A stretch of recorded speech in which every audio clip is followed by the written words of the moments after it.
पढ़ाई तुम सलाम आदाब, मैं बनारस ताजनूर या परवीन और आप देख रहे हैं बिहार इलाहाबाद आप। इस में वक्त दिल को करना, झकझोर देने कभी वाली एक ऐसी खबर बर्बाद लेकर मत आपके खुद बीच को हाजिर हुई हूँ, किसी की जिसे सुनकर आपके याद भी में रोंगटे खड़े करना। हो जाएंगे। वो जो कितनी अजीब बात है, उम्मीद कभी तुमसे दूसरों के हक और बाप को इंसाफ के है, लिए आवाज याद उठाने वाला एक रखना पत्रकार तुम आज खुद ऐसे बना हालात से लो गुजर रहा है जहां कैरियर, आर्थिक पहले मजबूरी ने उन्हें बेहद मोहब्बत कठिन फैसले बाद लेने में पर मजबूर करना। कर दिया। कल तक पढ़ाई आम तुम आवाम की आवाज बनकर बनारस उभरने या वाला शख्स आज खुद की मदद इलाहाबाद के लिए में गुहार करना। लगा रहा है। वो शख्स कोई और नहीं बल्कि अररिया जिले के जोखीहाट तुर्केली गांव का रहने वाला अब्दुल मोहित जी है, जो बिहार आप तक के नाम से अपना न्यूज चैनल चलाता है। विडंबना देखिए, जो कल तक अपने चैनल के माध्यम से दूसरों की समस्याओं को दुनिया के सामने रखता था, आज वो शख्स खुद जिंदगी के बेहद मुश्किल दौर से गुजर रहा है। तहकीक करने पर पता चला कि समाज और भाई के आपसी तालमेल सही नहीं रहने की वजह से उन पर न सिर्फ आर्थिक परेशानियां दिनों दिन बढ़ती चली गई, बल्कि उनका खाद का व्यापार भी घाटे में चला गया।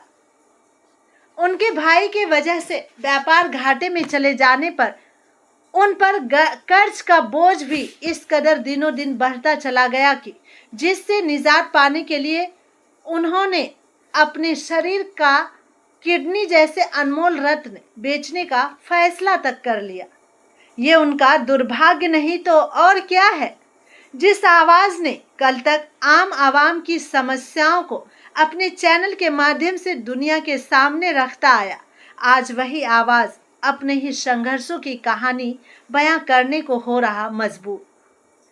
उससे भी ज्यादा अफसोस की बात यह है कि जो शख्स कल तक आम लोगों की आवाज बनकर मजबूती के साथ उनके साथ खड़ा रहा, आज उस पर जब मुसीबत आई तो उनकी परेशानी सुनने और समझने वाला कोई नहीं है।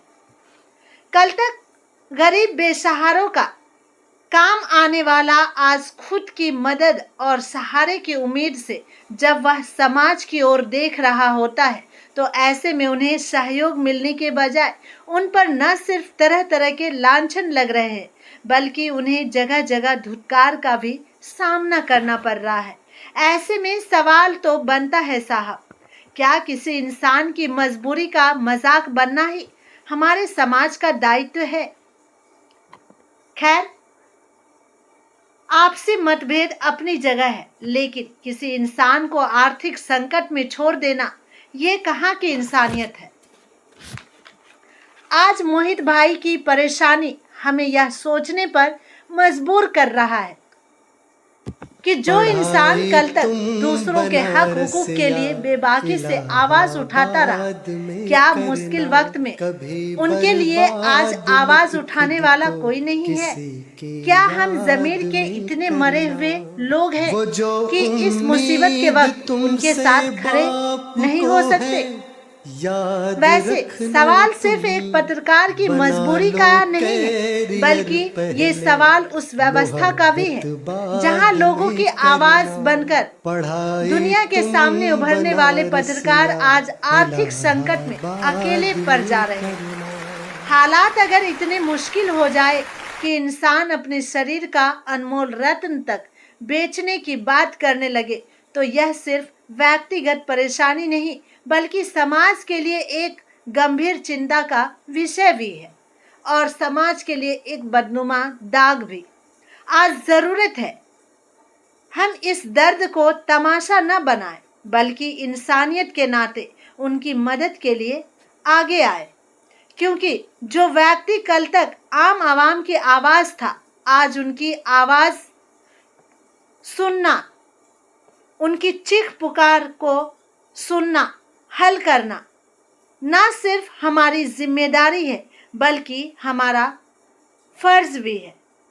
इसलिए आज जरूरत है आरोप प्रत्यारोप से ऊपर उठकर सबसे पहले मामले की तह तक पहुंचना, समझना, फिर सच्चाई को सामने लाना, साथ ही परिवार और समाज के जिम्मेदार लोगों को सामने आकर मोहित जी को सुरक्षित और सम्मानजनक तरीके से इस संकट से बाहर निकालना हमारा जिम्मेदारी ही नहीं, कर्तव्य भी है। तो फिर सोचना क्या, देर किस बात की, आइए आगे आइए और मोहित जी को इस बात का यकीन दिलाइए कि हम सब उनके साथ हैं। उन्हें ऐसा कहकर उनके जीने का हौसला को बढ़ाइए। शुक्रिया।